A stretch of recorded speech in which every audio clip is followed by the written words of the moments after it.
Ce mardi 14 avril, mon message s'intitule « Vivre la croix » dans le prolongement du message d'hier.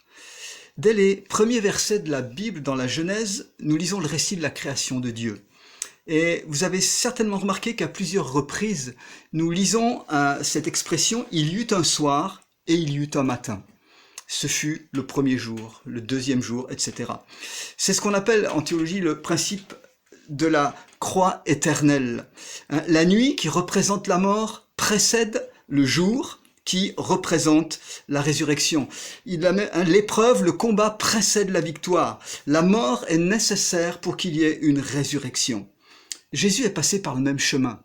Il est passé par la nuit de Gethsémane à Jérusalem, la nuit de l'agonie, puis la crucifixion, la mort et le tombeau. Et puis, il y a eu le troisième jour, le matin de la résurrection, et puis l'élévation et la gloire. Jésus nous dit, dans l'évangile de Jean, chapitre 12, « En vérité, je vous le dis, si le grain de blé tombé en terre ne meurt, il reste seul. Mais s'il meurt, il porte beaucoup de fruits. Celui qui aime sa vie la perdra, mais celui qui a de la haine pour sa vie dans ce monde la conservera pour la vie éternelle. » Jésus avait l'habitude de phrases choc et d'enseignements parfois extrêmement percutants.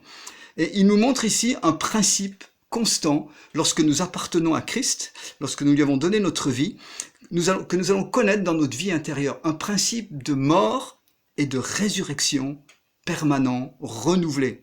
Et considérons, bien-aimés, que dans ce temps de confinement où tout s'est arrêté brutalement, ce temps de confinement qui dure, je crois que Dieu l'utilise pour faire mourir des choses en nous. Des choses de l'ancienne saison, pas forcément des choses mauvaises, mais des choses qui étaient valables peut-être jusqu'ici, mais qui ne le seront plus dans la nouvelle saison que nous, en tant qu'êtres humains, nous allons vivre, mais aussi en tant qu'Église, en tant que peuple en France. Et je crois que de cette nouvelle saison vont émerger d'autres choses. La mort et la résurrection. Et vous avez noté, Jésus dit à un moment qu'il faut avoir de la haine pour sa propre vie, c'est-à-dire sa vie propre. Il parle à d'autres endroits de perdre sa vie. Ça veut dire que vivre la croix, c'est un choix. La croix fait mal à la chair. Comme les clous qui ont percé les mains, les pieds de Jésus lui ont fait une douleur extrême. La vie sous la croix fait mal aux croyants. Mais c'est une vie de victoire. Et permettez-moi donc de vous partager plus en profondeur cette réalité de la vie chrétienne, notre identification dans la mort et dans la résurrection de Jésus-Christ. Je cite ici un autre passage qui est de Paul, dans la lettre aux Galates, 2e chapitre, le verset 20 que nous avons souvent entendu. Paul dit « J'ai été crucifié avec Christ. Et si je vis, ce n'est plus moi qui vis, c'est Christ qui vit en moi. » Si je vis maintenant dans la chair, je vis dans la foi au Fils de Dieu qui m'a aimé et qui s'est livré lui-même pour moi.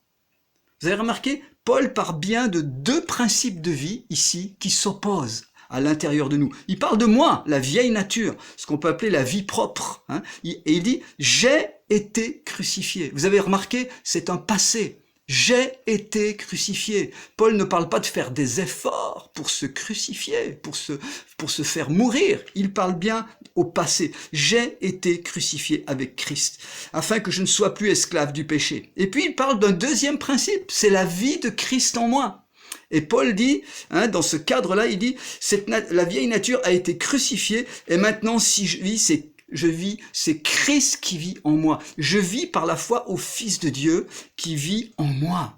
Quelle promesse merveilleuse pour nous, mes amis. Combien de croyants sont vaincus à longueur de temps, retombant toujours dans les mêmes travers, les mêmes péchés, finalement culpabilisés, accusés parce que certains leur présentent une vie de victoire, on le prêche là-dessus, et puis quelle désolation dans la réalité. Ou bien combien d'autres sont devenus légalistes, comptant sur leurs efforts, sur leurs mérites, leur personnalité pour plaire à Dieu. Vous savez, Satan fait tout pour qu'on ignore ce que Dieu a fait pour nous à la croix en Jésus-Christ. Et j'aimerais vous rappeler simplement ces vérités très fortes. Nous sommes morts à la vieille nature, c'est accompli, elle n'a plus de pouvoir pour nous, sauf si nous lui offrons la porte par l'incrédulité ou la désobéissance. Donc nous sommes morts à la vieille nature. Deuxièmement, nous sommes ressuscités avec Christ. Nous avons hérité, nous avons revêtu une vie nouvelle, une nature nouvelle qui nous permet de vivre ces choses-là. Troisièmement, c'est par la foi et non dans nos efforts que nous pouvons vivre cette nouvelle réalité avec la puissance du Saint-Esprit en nous. Bien-aimés, la croix, c'est une victoire. Victoire de Christ, victoire pour nous, aujourd'hui et toujours.